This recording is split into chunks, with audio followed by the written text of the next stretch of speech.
할렐루야.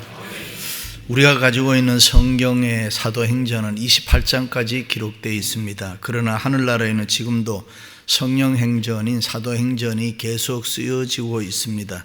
이 땅에 예수 그리스도의 피 흘림으로 세워진 교회가 걸어가는 모든 발자취, 체험과 사랑과 충성, 그리고 이름 없이 행해졌던, 소리 없이 들려졌던 수많은 눈물과 헌신과 봉사들, 그 모든 기록이 하나도 빠짐없이 계속 하늘나라의 사도행전은 쓰여지고 있습니다. 그래서 어느 날 우리가 하나님 앞에 가면 우리의 모습과 우리 교회의 모습을 다시 찾아볼 수 있습니다. 그러므로 우리 모두는, 우리 교회는 이 하늘나라에 있는 사도행전의 아름다운 소식을 남길 수 있는 교회와 성도들이 되시기를 주님의 이름으로 축원합니다. 불언간 우리가 하늘나라에 가서 하늘의 사도행전을 읽을 때에 사도행전 몇 장 몇 절에 내 모습이, 우리 교회의 모습이 나타날 텐데 우리가 어떻게 살아야 될까? 우리가 어떻게 해야 돼요? 잘 살아야 됩니다. 잘 해야 됩니다. 잘 믿어야 됩니다. 잘 섬겨야 됩니다. 아멘 좀 크게 해요. 잘 믿어야 됩니다. 잘 섬겨야 됩니다. 할렐루야. 그런데 여러분, 어떤 사람이 되고 싶고 또 교회에서 나는 어떤 일꾼이 되고 싶습니까? 어떤 그리스도인이 나는 되었으면 좋겠다. 어떤 사람 그런 거 원하는 거 있지 않습니까? 그래서 사람들은 자기가 되고 싶은 모델을 찾습니다. 성경 속에서도 찾고 아니면 역사 속에서도 그 어떤 모델을 찾으면 나도 그렇게 살아야지, 나도 그렇게 믿어야지. 그런데 나는 아무리 생각해도 존경하는 사람도 없고 믿을 사람도 없고 본받을 사람도 없다고 생각하는 사람, 그는 불행한 사람입니다. 그러나 나는 누구를 존경하고 누구를 본받고 싶고 그 어떤 사람을 사랑하고 사모하면서 나도 저 사람같이 살아야지 생각하는 대상이 있으면 그 사람은 행복한 사람입니다. 한 걸음 더 나가서 우리 모두는 좋은 일꾼이 되어야 합니다. 자녀들을 비롯해서 사람들의 존경과 사랑을 받는 멘토, 롤 모델들이 되어야 합니다. 믿으시면 아멘. 예루살렘 교회는 마가의 다락방에서 120명으로 시작됐는데 놀라운 속도로 크게 부흥 발전했습니다. 그리고 저 안디옥 지방에 있는 헬라인들에게 복음을 증거하기 위해서 바나바를 파송하게 됩니다. 그리고 이 바나바를 통해서 하나님이 은혜와 복을 주셨는데 오늘 말씀해 보니 큰 무리가 죽게 더하더라. 할렐루야. 그래서 안디옥 교회는 바나바를 통해서 크게 부흥하고 성장했습니다.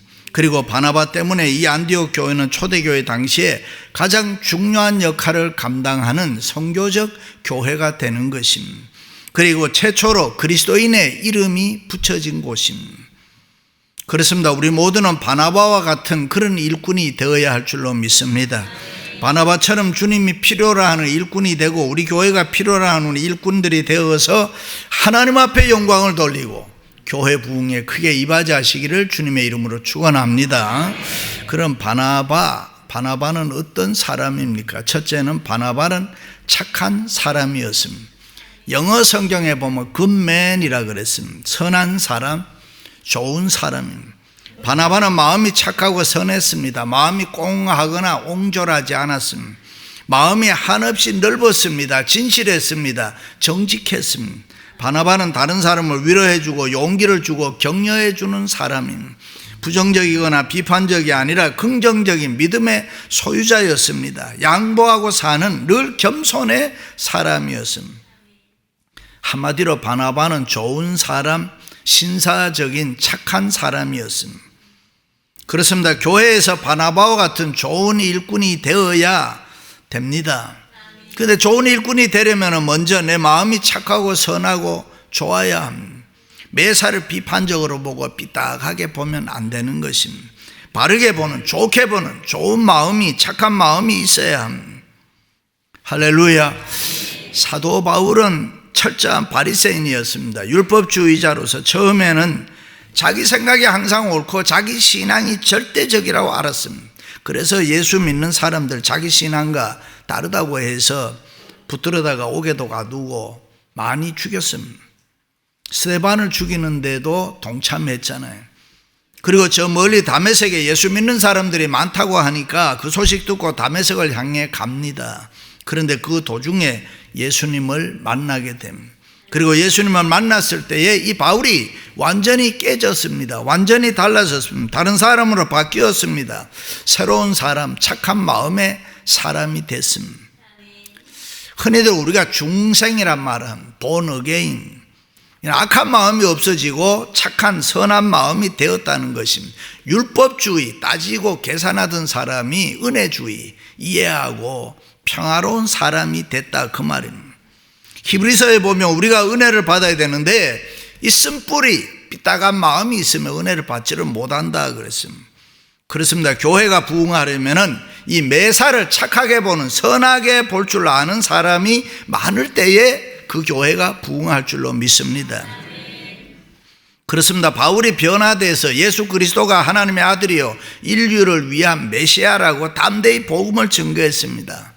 그런데 이것을 보고 유대인들이 바울을 시기하고 미워했습니다. 심지어 유대인들 가운데는 바울을 죽이려고 했습니다. 그래서 다메섹에 있는 성도들이 밤중에 바울을 광주리에 담아서 성 밖으로 피신하게 해서 살아나서 그 길로 예루살렘에 갔던 적도 있습니다. 그런가 하면은 그 당시 많은 사람들이 바울이 율법주의자에서 이렇게 바뀌었단 말이죠. 변화됐단 말이죠. 그것을 보고 믿어주지를 않았습니다. 과거에 바울이 너무 독하게 예수 믿는 사람들을 핍박했기 때문에 그가 예수 믿고 변화되었다는 그의 말을 잘 안 믿어줬습니다. 그런데 바나바는 이 바울을 믿어주었습니다. 그의 착한 성품으로 바울을 신뢰해주고 그의 말을 그대로 인정해 주었습니다. 그때 다른 사람들이 이 바나바의 모습을 보고 바나바가 바울을 믿어주는 것을 보고 바울을 믿어주기 시작했습니다. 그렇습니다. 우리는 때때로 어떤 사람의 과거를 쉽게 이야기할 때가 있습니다. 이민교회는 특별히 그런 경우가 많죠. 선입견이 아주 강합니다. 그 사람 과거에 어떤 사람이었는데 저 사람 결혼 몇 번 한 사람, 사기꾼, 도적놈, 깡패, 하여튼 여러 가지 그런 선입견을 가지고 있는데 그러지 말아야 됩니다. 교회 안에서는 우리는 늘 조심해야 됩니다. 많은 사람들이 어렵고 힘든 이민생활을 하면서 위로받고 사랑받고 싶어서 교회 나오지 않습니까? 그런데 함부로 말해서 오히려 상처받고 교회를 떠나가는 사람들이 있다 이 말입니다. 그러므로 우리는 바나바와 같이 늘 겸손하고 온유하고 다른 사람들을 믿어주고 위로해주고 포용할 줄 아는 착한 사람이 많아야 될 줄로 믿습니다. 그렇습니다. 우리는 상대방이 내 인격, 내 마음, 내 자신을 믿어주기를 바랍니다. 다 나를 이해해 주기를 바랍니다. 그런데 아이러니하게도 나는 다른 사람을 그렇게 대하지 않습니다. 여기에 모순이 있는 것입니다. 우리가 다른 사람을 믿어주고 이해하고 격려해 주지 않기 때문에 우리가 사는 이 세상이, 우리 주위가 너무 삭막하고 고통과 슬픔이 많이 있습니다. 논어에 보면은 자공이 공자에게 훌륭한 사람이 어떤 사람입니까? 묻습니다. 가령 많은 사람이 그 사람 훌륭한 사람이라고 하면은 그 사람 훌륭한 사람이고, 많은 사람이 또 그 사람 나쁜 사람이라고 하면 그 사람 나쁜 사람입니까? 물었더니 공자는 아니다라고 했습니다. 그러면 어떤 사람이 훌륭한 사람입니까? 물었더니 훌륭한 사람이 훌륭하다고 하면은 그 사람 훌륭한 사람이고, 나쁜 사람이 그 사람 나쁜 사람이라고 하면 그 사람은 훌륭한 사람이다, 좋은 사람이다. 그렇습니다. 우리는 마음으로 활짝 열고 이 넓은 안목으로 이 세상을 살아가야 할 줄로 믿습니다. 힘든 일이 있어도 어려운 일이 있어도 그냥 마음 편하게 좀 살자. 예수 믿는 사람들이니까. 사람은 완전할 수 없습니다. 우리에게 있는 모든 문제 다 해결하고 살라고도 하지 마세요. 병에 걸려도 그냥 같이 살자. 암덩어리가 5인치다 7인치다 그런데 그걸 깨끗하게 딱 잘라내고 살자, 그러지 말고 그냥 같이 살자. 더 크지는 말고 그냥 함께 살자는 것입니다. 함께 사는 훈련을 우리가 해야 되는 것입니다. 허리 아프다고 40년 고생한 사람들도 있어요. 그런데 허리 튼튼하다고 했던 사람들이 허리병으로 금방 죽는 경우도 있습니다. 그렇습니다. 우리에게 있는 여러 가지 문제를 다 해결하려고 하지 말고 겁내지도 말고 문제가 있으면 문제를 품고 살자.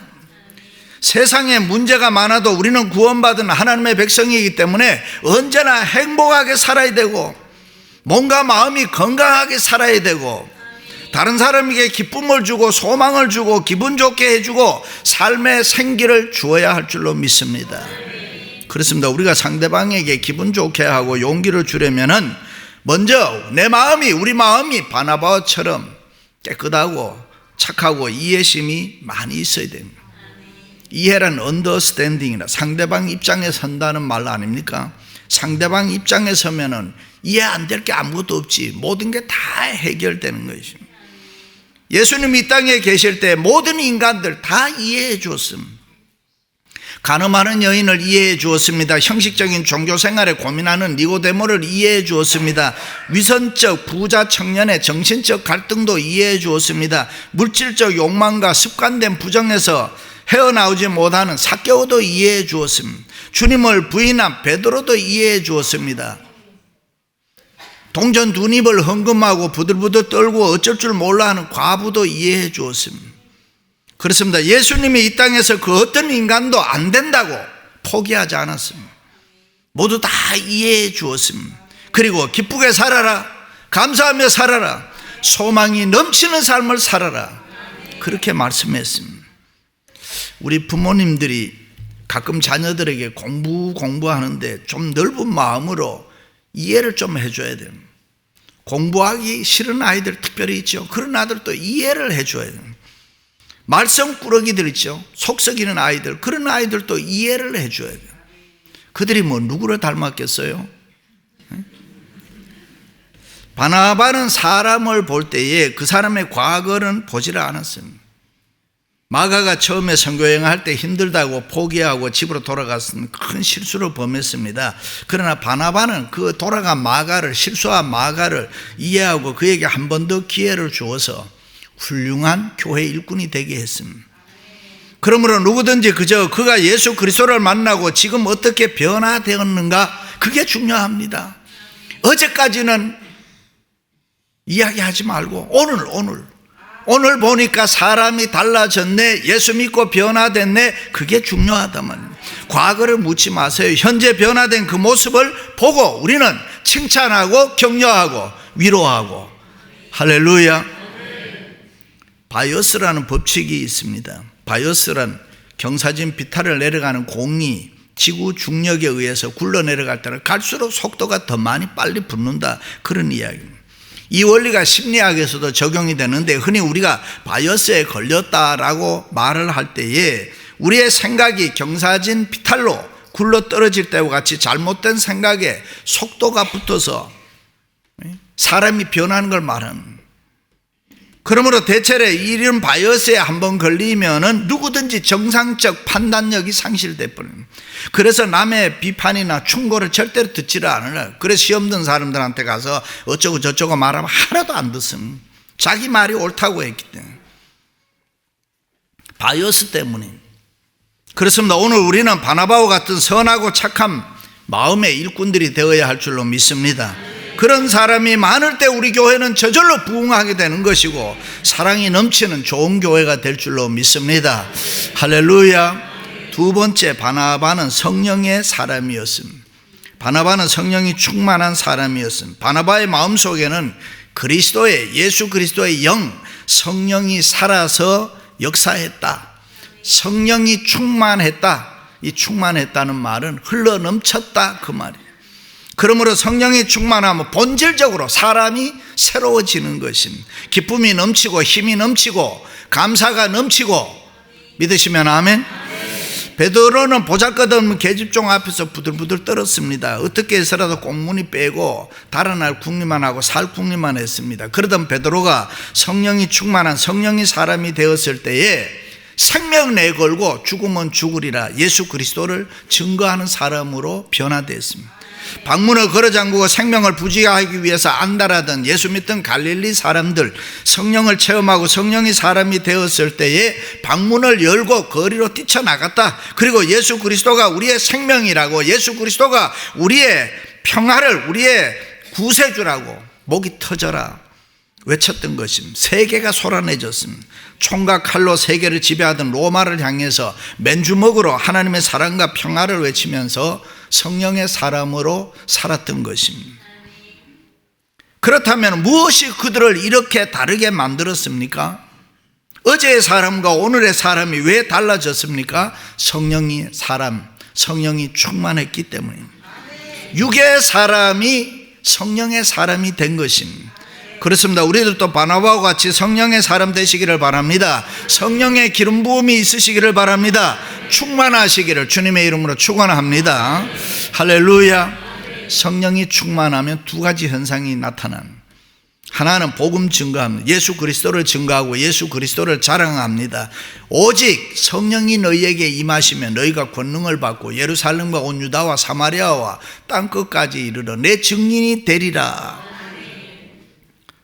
오순절날 예수님의 제자들이 성령 충만 받았을 때에 사람들에게 예수님을 담대하게 증거했습니다.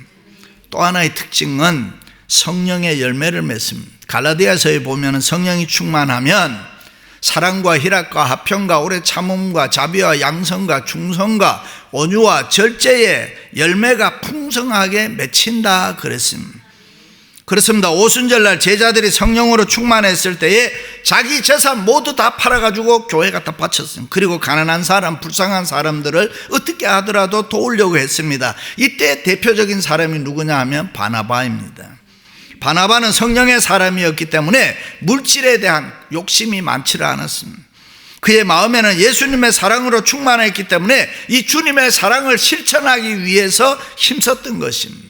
그가 얼마나 사랑의 사람이었나 하면은 바울이 고린도전서에서 사랑을 이야기할 때 이렇게 이야기합니다. 사랑은 오래 참고 사랑은 온유하며 사랑은 투기하지 아니하며 사랑은 자랑하지 아니하며 사랑은 물에 행치 아니하며 뭐 이래 사랑은 이렇게 쭉 이야기를 하는데 사랑을 노래하는데 바울이 누구를 생각하면서 누구를 모델로 해서 이런 사랑을 이야기했을까 설명했을까?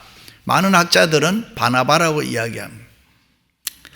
마지막으로 바나바는 믿음의 사람이었습니다. 그가 이르되 하나님의 은혜를 보고 기뻐하여 모든 사람에게 굳건한 마음으로 주와 함께 머물러 있으라. 옛날 성경에 보면 주께 붙어 있으라. 붙어 있으란 말 무슨 말인지 쉽죠? 바나바는 환난과 핍박과 어려움이 있어도 굴하지 않았다. 너희들은 굳세 믿음을 가지고 주님 예수님께 붙어 있으라. 머물러 있으라. 바나바는 믿음이 충만한 믿음의 사람이었습니다. 초대교회 성도들은 모두가 믿음이 충만했기 때문에 매를 맞았습니다. 감옥에 갇혔습니다. 그런데 그때도 기뻐하고 즐거워하고 기뻐했다. 그렇습니다. 우리의 삶의 성공과 실패는 뭐에 달려있느냐? 믿음에 달려있다고 합니다. 바다에 빠지느냐 안 빠지느냐? 믿음에 달려있습니다. 베드로가 바다 위를 걷다가 물속에 빠졌습니다. 그때 예수님께서 하신 말씀이 건져주면서 믿음이 적은 자여 왜 의심하느냐? 요 믿음 가지고 책망했습니다. 그러나 베드로는 그 적은 믿음, 물에 빠져있는 믿음 가지고 그대로 있지 않았습니다. 그대로 살지 않았습니다. 그 믿음을 계속 키워나갔습니다. 나중에는 순교까지 할 수 있는 믿음이 충만한 사람이 되었습니다. 할렐루야. 주여 나에게 믿음을 더하소서. 위너 이펙트라는 말이 있습니다. 승자 효과는 우리말로 그렇게 볼 수 있습니다. 동물의 세계에서 보면 제일 강자가 암컷을 차지합니다. 가끔 보면 그런데 중간 놈들은 눈치를 설서 보면서 주위를 맴돌아 그래도 꼼짝을 못합니다. 그런데 중간 놈들이 서로 싸움을 자꾸 하다 보면은 그 중간 놈들이 힘이 생깁니다. 힘이 생기면은 나중에 제일 강한 놈에게 붙어가지고 이기는 경우가 있습니다. 그게 승자 효과라는 말입니다. 믿음의 능력은 계속 반복해서 생각하고 행동할 때에 승리를 맛볼 수 있다. 왜 우리가 잘 안 되느냐? 이 승자 효과를 모르니까 그냥 낙심하고 포기하기 때문입니다. 성도는 이 세상을 살아갈 때에 승자 효과를 위너 이펙트를 자주 경험해야 됩니다. 그것이 상식화되게 만들어야 되는 것입니다. 우리의 믿음이 성장해서 계속 올라가서 믿음으로 세상을 정복할 만큼이 돼야 되는 것입니다. 그러므로 우리는 믿음의 프로가 되시기를 주님의 이름으로 축원합니다. 예수님께서 공생의 마지막 사역을 할 수 있는 갈릴리 사역을 다 끝내시고 예루살렘으로 올라가실 때에 몇 사람의 제자들과 무리들이 예수님을 따라 나서면서 주여, 주께서 어디로 가시든지 우리도 따르겠습니다. 주님 따르겠다는 것입니다. 그런데 지금 예수님께서는 십자가 지시고 인류 구원하시기 위해서 예루살렘에 올라가시는데 죽으러 올라가신단 말이죠. 절대로 쉬운 길이 아닙니다. 예수님 따라가는 길이 십자가 지고 죽는 길인데 그게 쉽겠습니까? 그런데 그 길을 제자들과 무리들이 따르겠다고 하니까 예수님께서 참으로 얼마나 고마운 일입니다. 그들의 열심, 사랑, 용기가 대단한 일 아닙니까?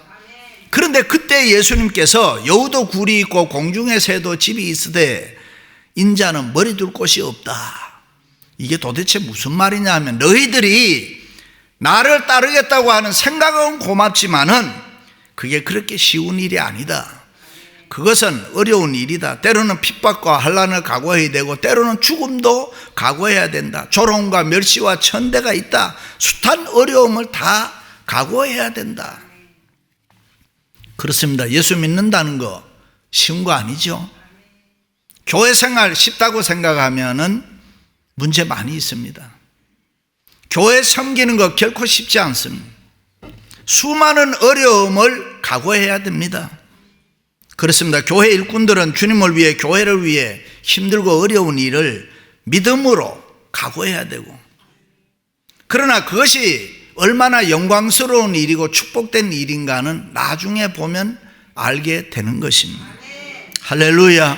사랑하는 성도 여러분, 바나바처럼 착한 사람, 성령의 사람, 믿음의 사람들이 되어서 하나님께 영광을 돌리고 교회 부흥에 크게 이바지하시기를 주님의 이름으로 축원합니다.